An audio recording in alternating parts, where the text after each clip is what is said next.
Vamos abrir nossas Bíblias lá no livro de Atos, Atos capítulo 4.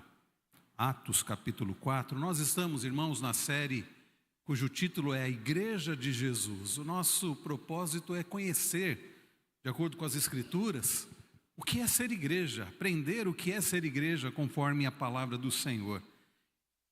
Atos capítulo 4. Semana passada nós paramos no verso 31. Hoje nós vamos dar continuidade à leitura a partir do verso 32. Atos capítulo 4. Crianças, se o papai e a mamãe tiver com dificuldade, ajudem eles aí, tá bom? Atos capítulo 4, a partir do verso 32. Eu peço que os irmãos acompanhem a leitura com atenção, com interesse. Atos capítulo 4, a partir do verso 32, diz assim: Da multidão dos que creram, era um o coração e a alma. Ninguém considerava exclusivamente sua nenhuma das coisas que possuía. Tudo, porém, lhes era comum. Com grande poder, os apóstolos davam testemunho da ressurreição do Senhor Jesus, e em todos eles havia abundante graça. Não havia nenhum necessitado entre eles, porque os que possuíam terras ou casas, vendendo-as, traziam os valores correspondentes e os depositavam aos pés dos apóstolos. Então se distribuía a cada um conforme a sua necessidade. Até aqui, irmãos, a palavra do Senhor, como já foi orado, que o Senhor aplique aos nossos corações a sua preciosa palavra. Queridos, nós temos olhado aqui para este livro tão precioso da palavra do Senhor, que é o livro de Atos. Nós temos aprendido o que é ser igreja. E nós temos visto que a igreja do Senhor Jesus é uma igreja que vive em comunhão. Ora, quando nós pensamos em comunhão, o que vem à sua mente, por exemplo, quando você ouve a palavra comunhão? Será que vem à sua mente a ideia de uma reunião de pessoas? Talvez você pense que é uma reunião, uma conversa entre amigos, quem sabe até pessoas em volta de uma mesa. Bom, isso pode ter a ver com comunhão. Mas comunhão, se nós formos observar de acordo com as Escrituras, no sentido das Escrituras, vem da palavra koinonia, do grego, e de acordo com o Novo Testamento, a comunhão tem a ver com aquela relação pessoal que nós, povo de Deus, temos com Deus e temos entre nós. A comunhão não é apenas uma reunião de pessoas. Existem clubes, agremiações que promovem isso. Existem entidades que promovem isso. Existem pessoas que se juntam pelos mais variados motivos, gostos em comum. Mas a comunhão do povo de Deus é algo que está ligado, centrado naquele que, como cantamos há pouco, nós iniciamos o culto cantando o hino, dizendo que Jesus é a pedra fundamental. Jesus é a rocha, é a base da igreja. Então a comunhão, queridos, do povo de Deus é algo que existe por causa do Senhor. Ela é realizada pelo Espírito Santo e apenas nós vivemos essa comunhão e devemos então preservar essa unidade que é causada pelo Senhor. Então, queridos, hoje nós vamos olhar aqui para este texto que acabamos de ler e vamos aprender sobre a comunhão da igreja de Jesus. Como é a comunhão, como deve ser a comunhão da igreja de Jesus. E nós vamos aprender, queridos, que a comunhão da igreja de Jesus, ela existe por causa de uma unidade de propósito, ela é vivida no poder e através da palavra do Senhor, e ela é vivenciada de forma prática no cuidado mútuo. Então o resumo da mensagem dessa manhã é este: a comunhão da igreja do Senhor, ela existe na unidade de propósito, pelo poder e guiada pela palavra do Senhor, e ela é vivenciada através de atitudes práticas de cuidado mútuo, como nós chamamos, como é chamado de mutualidade. É o amor prático vivenciado através de atitudes. E a primeira coisa então que vamos aprender, que a comunhão da igreja do Senhor Jesus, ela acontece por causa da unidade de propósito, envolve unidade de propósito. Olhe comigo novamente o verso de número 32, da multidão dos que creram, era um o coração e a alma. Era um o coração e a alma. Ninguém considerava exclusivamente sua nenhuma das coisas que possuía. Tudo, porém, lhes era comum. Crianças, hoje o pastor não vai dizer o que vocês devem desenhar, mas vocês têm a folhinha aí, vocês vão seguindo e no final tem para vocês desenhar o que vocês entenderam do sermão. Então vão acompanhando, crianças, e os adultos também vão acompanhando, por favor.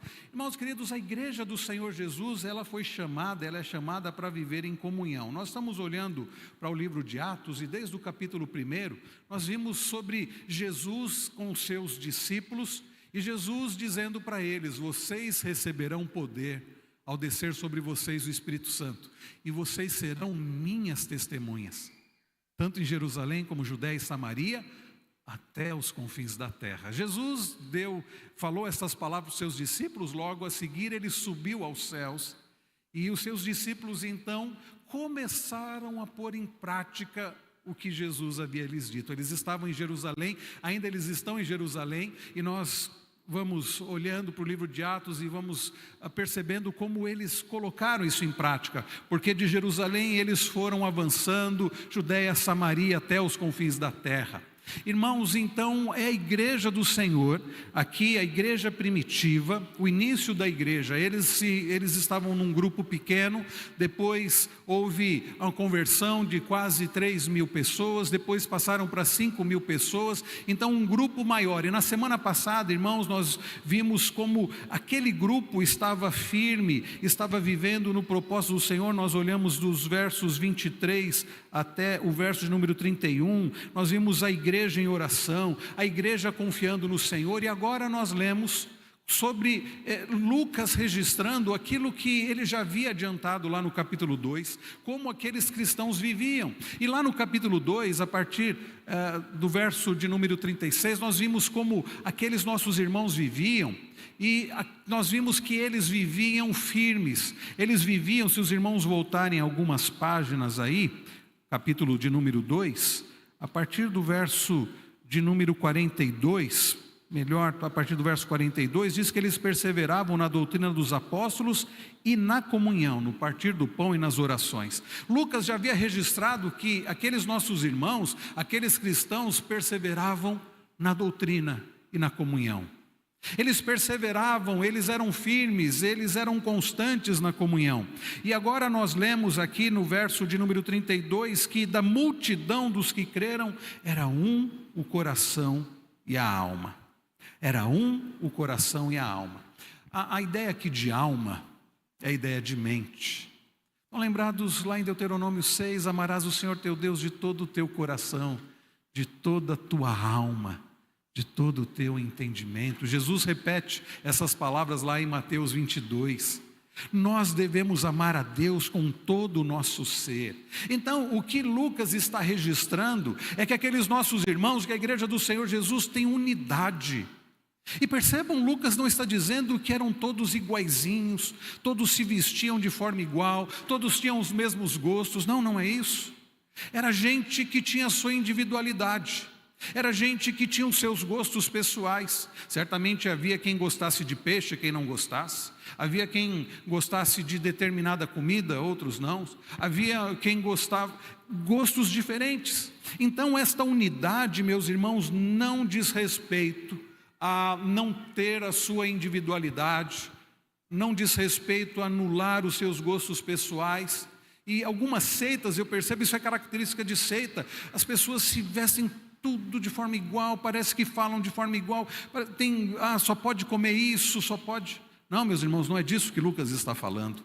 Nós temos a nossa individualidade. Tem irmãos que nós temos gostos diferentes, nós temos preferências diferentes, nós temos, por vezes, culturas diferentes, viemos de, talvez, lugares diferentes, tivemos educação diferente, mas, irmãos, o que Lucas está dizendo, que eles tinham uma unidade de propósito. Eles eram diferentes, com gostos diferentes, com personalidades diferentes, mas eles tinham o mesmo propósito. Jesus havia deixado claro: vocês receberão poder ao descer sobre vocês o Espírito Santo. E nós lemos em Atos 2 sobre a descida do Espírito Santo.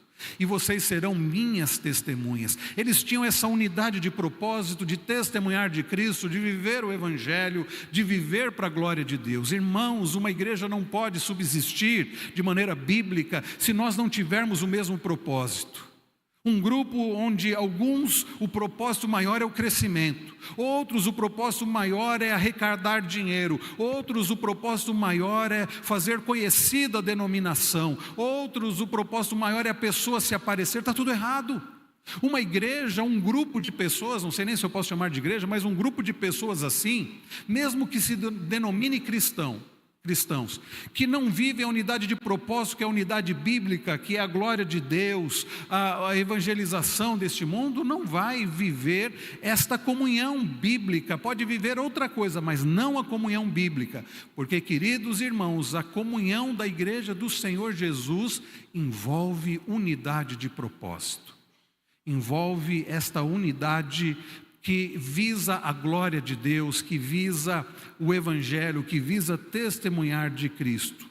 Então, é impossível alguém permanecer unido à igreja de Cristo se não tiver o mesmo amor e a mesma fé. E eu fico pensando como devia ser algo maravilhoso, aquela gente certamente diferente, aquela gente com gostos diferentes, mas vivendo aquela unidade do amor, aquela unidade de propósito de adorar ao Senhor, aquela unidade de propósito de testemunhar de Cristo. Então essa é a primeira coisa, irmãos, é necessário esta unidade, uma abnegação e altruísmo, porque se vocês perceberem na continuação do versículo 32 diz: ninguém considerava exclusivamente sua nenhuma das coisas que possuía, tudo porém lhes era comum. Me chama a atenção Lucas usar essa expressão ninguém, porque não é que alguns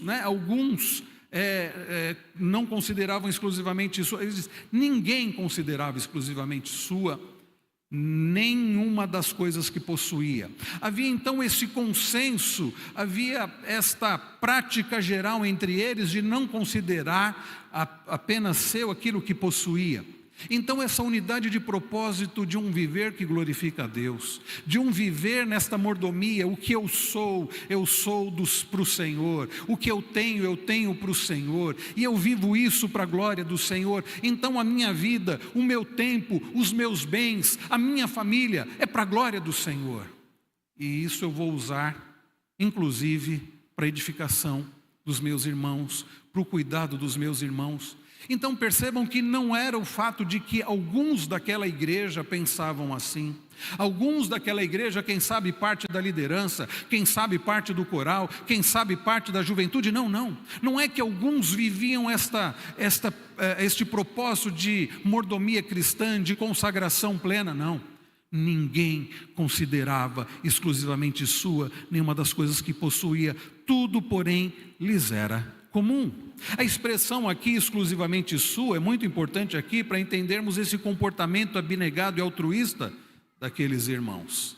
Percebam, queridos, que era um compartilhar voluntário de bens e não uma abolição de propriedade. Daqui a pouco nós vamos olhar para os versículos, a partir do versículo de número 34, e ver como eles faziam isso na prática. E talvez alguns vão pensar, será que isso é um tipo de comunismo? Será que isso é um socialismo? Não entendemos isso, porque ali não era o caso que o Estado estava obrigando as pessoas a entregarem e ficarem sem propriedade particular. Não era isso que acontecia. Em momento algum era exigido por quem quer que fosse que alguém tivesse que desfazer das suas propriedades e depois passar a viver de esmolas. Pelo contrário, se os irmãos perceberem, aqui a ênfase aqui não é a extinção de bens, mas o compartilhamento de bens. Muito diferente do comunismo e do socialismo, onde o Estado se apodera de tudo e onde há grande miséria no meio da população. Não era isso que acontecia entre o povo de Deus. Ninguém mesmo era obrigado a vender e distribuir. Aliás, quando nós vemos na sequência, hoje nós não vamos tempo para entrar nisso, eu queria entrar no capítulo 5, mas nós lemos sobre como Barnabé fez e como Ananias e Safira eles fizeram e eles mentiram, e Pedro vai dizer, vocês nem eram obrigados a fazer isso. Mas eles fizeram e eles mentiram. Aliás, há um erro, as pessoas acham que Ananias e Safira foram mortos por Deus porque não entregaram tudo o que tinham, porque não entregaram todo o dinheiro da venda da propriedade. Não foi isso. Eles foram mortos porque eles tentaram enganar, porque eles mentiram para Deus, porque eles mentiram para a igreja do Senhor. Então o fato é que as pessoas não eram obrigadas a fazer isso. Mas por que é que eles faziam isso, meus irmãos? Por causa da sua unidade de propósito. A compreensão de que a nossa vida, ela deve ser vivida para a glória do Senhor. Logo, eu não posso viver olhando apenas para as minhas necessidades.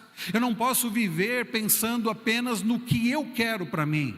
Mas eu passo a viver buscando o que o Senhor quer para a minha vida, como o Senhor quer que eu administre a minha vida, administre o meu tempo, administre as minhas forças, administre as minhas energias, administre os meus bens. Então havia essa unidade de propósito, gente que vivia para a glória do Senhor, cuja vida era para a glória do Senhor, cujo tempo era para a glória do Senhor, cuja família era para a glória do Senhor, cujos bens era para a glória do Senhor. E vivendo essa unidade de propósito, havia comunhão. Havia comunhão. Eu penso, irmãos, que grande parte da falha da igreja moderna é não compreender e não viver esta verdadeira comunhão.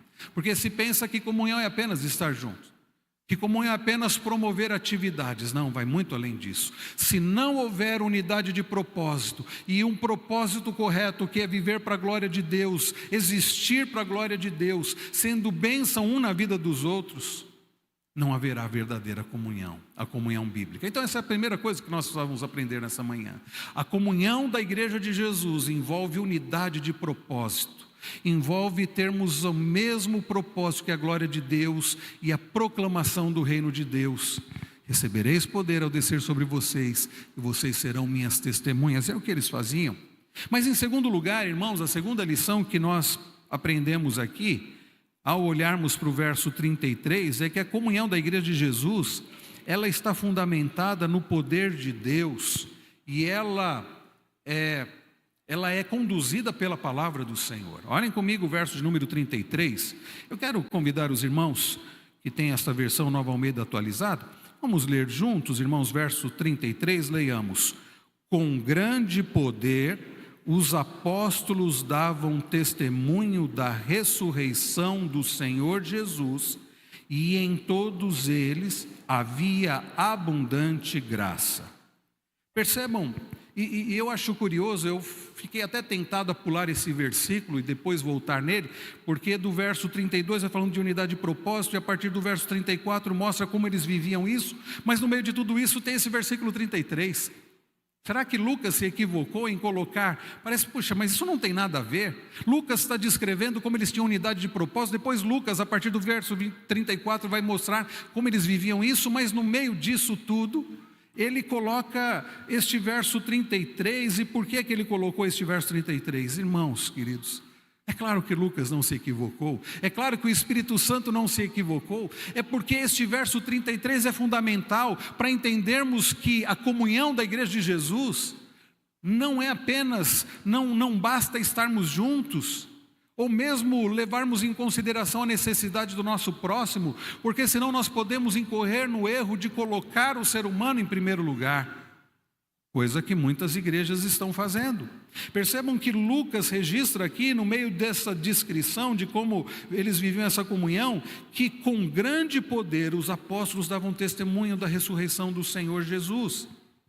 Aqueles irmãos não fundaram uma ONG assistencial, porque o que acontecia naquela igreja não era, acima de tudo, um viver que visava socorrer os necessitados, mas era uma comunhão vivida no poder do Senhor. Ali estavam os apóstolos, proclamando com poder a palavra poderosa do Senhor, anunciando com poder a ressurreição de Cristo. Porque há muitas igrejas que se perderam no propósito, há muitas igrejas que focaram tanto nesse cuidado de uns para com os outros, que deixaram de viver buscando a vontade do Senhor, glorificando ao Senhor.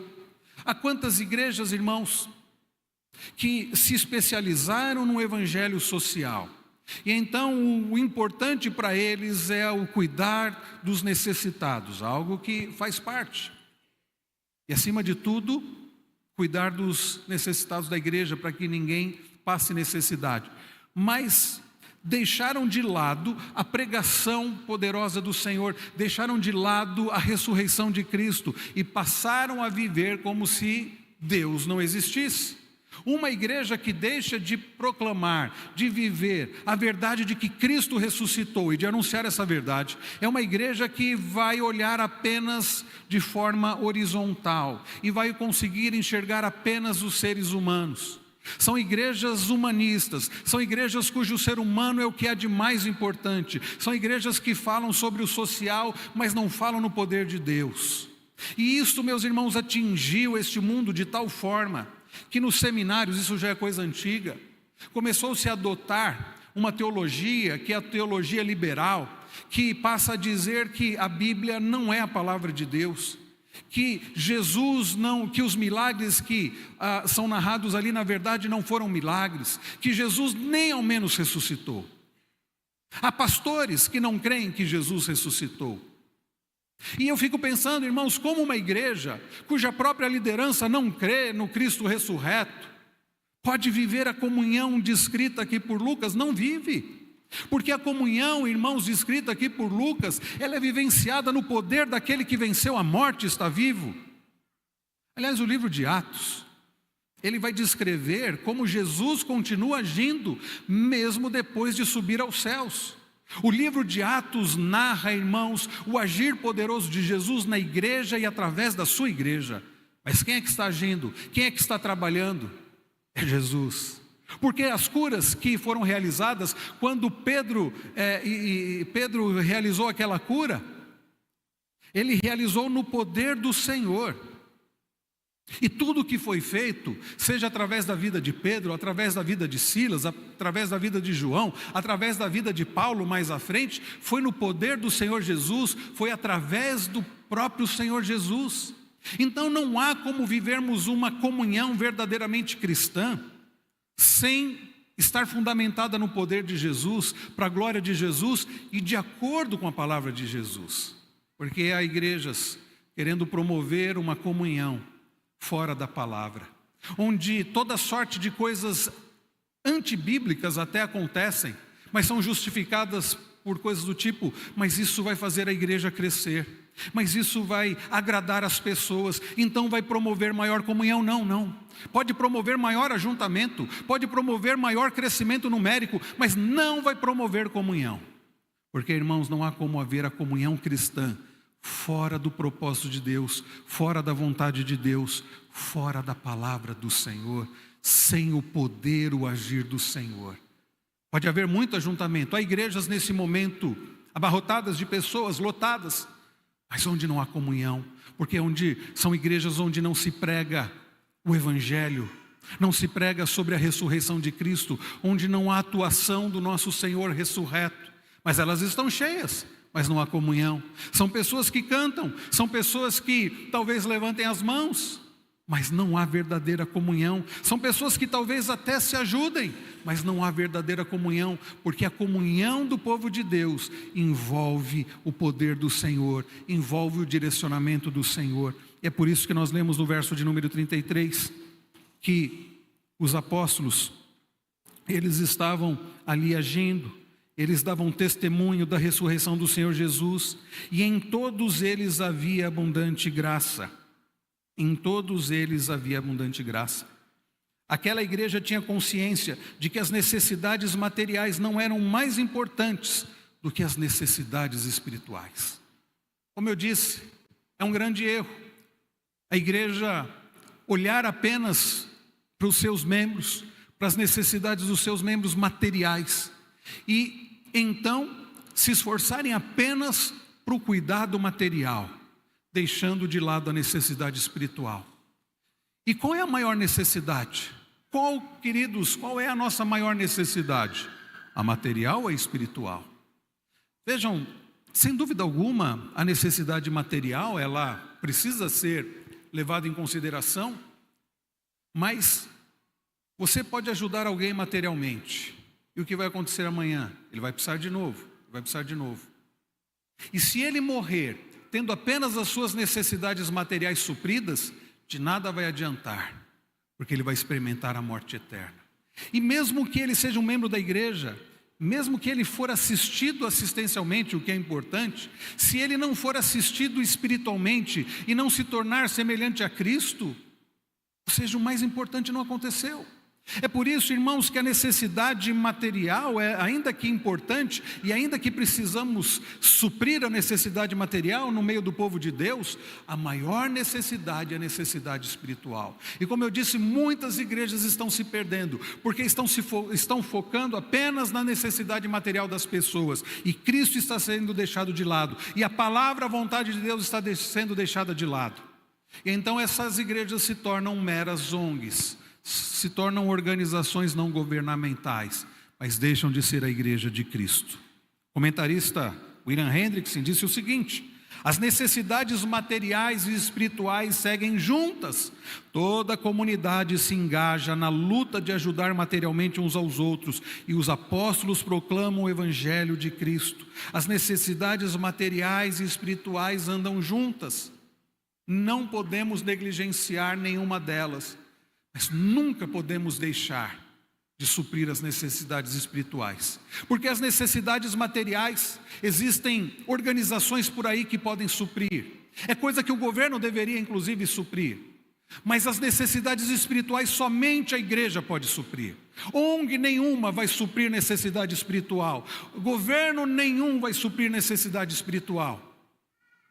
Mas a igreja tem esse poder, porque é a igreja do Senhor Jesus, que vive no poder e prega o poderoso evangelho de Jesus. Essa comunhão, queridos, esse amor só foi possível porque, vejam o que diz o texto: com grande poder os apóstolos davam testemunho da ressurreição do Senhor Jesus. As palavras aqui, grande poder, não se referem aos milagres de cura, mas à plenitude do Espírito Santo na vida dos apóstolos e na vida da igreja. Mais uma vez, Lucas está enfatizando aqui, irmãos, que um dos temas básicos da pregação apostólica é a ressurreição de Jesus. No capítulo 1 e em outros textos ele já havia deixado claro isso. Jesus, pessoalmente, depois da ressurreição, Jesus é o Senhor deles, como Lucas afirma, e em todos eles havia abundante graça. A Bíblia de Jerusalém traduziu assim: e todos tinham grande aceitação, todos tinham grande respeito. Como é maravilhoso quando a igreja vive no poder do Senhor, conforme a vontade do Senhor, e ela dá então um bom testemunho, ela é respeitada. O que os de fora dizem sobre as igrejas evangélicas hoje? Quanto mau testemunho tem sido dado, e tem sido dada oportunidade para os de fora ficarem inclusive escandalizados e zombarem. Aqui está, meus irmãos, então, como a comunhão da igreja do Senhor Jesus, que envolve unidade de propósito, ela era conduzida no poder do Senhor e de acordo com a vontade do Senhor. Mas em terceiro e último lugar, irmãos, nós vemos aqui neste texto que a igreja do Senhor Jesus vivia comunhão em unidade de propósito, no poder do Senhor e de acordo com a palavra do Senhor. Mas em terceiro lugar, a comunhão da igreja de Jesus, ela é expressa através de atitudes práticas, através de um cuidado em amor e não apenas em palavras. Olhem comigo versos 34 e 35. Diz assim: não havia nenhum necessitado entre eles, porque os que possuíam terras ou casas, vendendo-as, traziam os valores correspondentes e os depositavam aos pés dos apóstolos. Então se distribuía a cada um conforme a sua necessidade. Percebam, queridos, que eles viviam naquela unidade de propósito, a glória de Deus. Eles testemunhavam de Cristo. Os apóstolos pregavam com poder, com autoridade acerca do Cristo ressurreto. Havia aceitação. E então eles viviam essa unidade de propósito, esse amor na prática. Era muito mais do que: meu irmão, olha, eu vou orar por você, que pena que você está passando essa dificuldade, eu me compadeço de você, vou até orar por você, e vira as costas e vai embora. Não, meus irmãos, era um amor na prática, era um amor vivenciado na prática. Falecido pastor anglicano John Stott, comentando este texto, diz: a atitude radical deles levou a uma ação radical. A atitude radical deles Qual era a atitude radical deles? Ninguém considerava exclusivamente nenhuma das coisas que possuía, tudo porém lhes era comum. Esta atitude radical levou-os a uma ação sacrificial. Qual era a ação sacrificial? Porque os que possuíam terras ou casas, vendendo-as, traziam os valores correspondentes e depositavam aos pés dos apóstolos. Atitude radical que leva a uma ação sacrificial. Irmãos, alguém disse que crentes cheios do Espírito têm o coração aberto e o bolso também. E outra pessoa disse que a parte mais difícil de se converter na vida de uma pessoa é o bolso. O amor, irmãos, não consiste naquilo que falamos, mas consiste naquilo que fazemos. Daí Tiago dizer que a fé sem obras é morta. Não é que nós precisamos de obras para salvação, não, é que a nossa salvação vai ser evidenciada através de obras, inclusive obras de amor sacrificial, de cuidado mútuo no meio do povo de Deus. A comunhão passa pelo compartilhar, a unidade da igreja transformou-se em solidariedade. Uma igreja que se diz do Senhor Jesus, com a doutrina correta, uma igreja que tem a pregação correta, mas há indiferença, a falta de amor, de cuidado, é uma igreja que não está vivendo na prática o que diz crer. É fato que não podemos nos transformar numa instituição assistencialista, sem dúvida alguma, mas a igreja verdadeira de Jesus, que vive a comunhão cristã, ela vive em amor e um amor na prática. Um teólogo do século XX disse que a sociedade chega a ser verdadeiramente cristã, não quando a lei nos obriga a repartir, mas quando o coração nos move a fazê-lo. E mais uma vez, não se trata de comunismo, porque ninguém estava sendo obrigado a vender suas propriedades e bens, como hoje não deve ser. E as igrejas que ficam forçando, dizendo você tem que dar tudo o que você tem, senão Deus não vai te abençoar, isto não é bíblico. Porque ninguém deve ser constrangido a compartilhar. Isso deve ser fruto do coração da pessoa querer ajudar o irmão, querer socorrer, deve ser fruto de alguém que foi regenerado pelo Senhor. E ela não vai dar tudo o que tem, ela vai compartilhar do que tem, para que também ela não venha a passar necessidade. Mais uma vez citando o Hendrickson, observamos 3 aspectos da comunidade cristã em desenvolvimento. Primeiro, a venda de terras ou casas ocorria somente quando havia uma necessidade. Eles não vendiam por qualquer coisa. Havia uma necessidade, eu tenho algo a mais, eu vou vender para socorrer. Segundo, os crentes estabeleceram um fundo para as pessoas carentes. E terceiro, os apóstolos tinham encargo de distribuir o dinheiro aos necessitados. Daí depois, por isso que nós vemos no capítulo 6 que foi necessário a instituição dos diáconos, porque ficou pesado para os apóstolos esse cuidado assistencial. Eles tinham que pregar, eles tinham que ensinar. Então foram eleitos os diáconos para cuidar dessa parte assistencial. Aliás, quando você dá o seu dízimo, você está participando disso, porque parte do que você dá, ela é utilizada na igreja através da junta diaconal para assistência aos necessitados. Porque não deve haver ninguém, membro da igreja, passando necessidade. Porque o povo de Deus contribui para que ninguém no meio do povo de Deus passe necessidade. Eu penso, irmãos, que por vezes nós não vivemos a mutualidade cristã. Amem-se uns aos outros, acolham uns aos outros, cuidem uns dos outros. Eu nem vou ler os versículos que falam sobre isso, mas somente citando. Sujeitem-se uns aos outros, suportem uns aos outros, edifiquem-se uns aos outros, ensinem uns aos outros, encorajem uns aos outros, aconselhem uns aos outros, sirvam uns aos outros, levem as cargas uns dos outros, hospedem uns aos outros, sejam bondosos uns aos outros, orem uns pelos outros, consolem uns aos outros. Tudo isso está na Bíblia, para a igreja do Senhor. Eu penso que a nossa falha nessa área é porque nós nos amamos muito.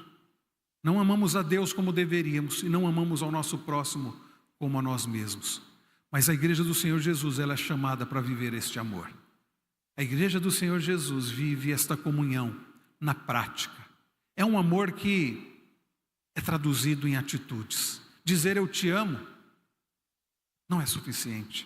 Eu preciso demonstrar esse amor na prática. Paulo, ele vai explicar para uma igreja onde tinha tanta coisa, mas não tinha o amor, o que é o amor. A A igreja de Corinto foi uma igreja com tantos dons, com tanto carisma, mas uma igreja onde não havia o amor. Paulo, no famoso capítulo 13, vai dizer que o amor é essencial. Ainda que eu pudesse falar todos os idiomas, ele não disse que ele falava, a língua dos homens e dos anjos, ele não disse que ele falava, ainda que fosse possível, se não tiver amor, isso é barulho apenas. Ainda que eu tenha todo o conhecimento desse mundo, ainda que eu tenha fé a ponto de transportar montes, sem amor nada disso me serve. Ainda que eu entregue o meu corpo para ser queimado, nada vai me adiantar. Então Paulo começa a exemplificar o que é o amor, e a partir do verso 4 ele diz que o amor, ele é bondoso, ele é benigno, ele é paciente. Aliás, no texto original grego, Paulo usa verbos, na nossa tradução não. A ideia é o amor age em paciência, o amor age em bondade, o amor me leva a considerar a necessidade do outro, não a minha. O amor leva a não ser orgulhoso, mas ser humilde. O amor leva a esperar, a suportar. Então, irmãos, a comunhão da igreja do Senhor Jesus, ela é vivida na prática do amor. Voltando aqui, verso de número 34 diz que não havia nenhum necessitado entre eles, porque os que possuíam terras ou casas, vendendo-as, traziam os valores correspondentes e os depositavam aos pés dos apóstolos. Então se distribuía a cada um conforme a sua necessidade. Alguém disse que o momento que o crente mais mente é quando ele canta. Eu não sei. Por vezes eu tive dificuldade de colocar um cântico entre os cânticos que a igreja gostava de cantar. O cântico que nós cantamos há não muito tempo atrás aqui. Somos corpo, assim bem ajustados, totalmente ligados, unidos em amor, uma família, sem qualquer falsidade, vivendo a verdade. Será que é isso mesmo? Será, irmãos, que se a gente for cantar isso, a gente vai estar falando a verdade? Nós somos mesmo um corpo, bem ajustado, totalmente ligado, vivendo em amor, uma família, sem qualquer falsidade, vivendo a verdade.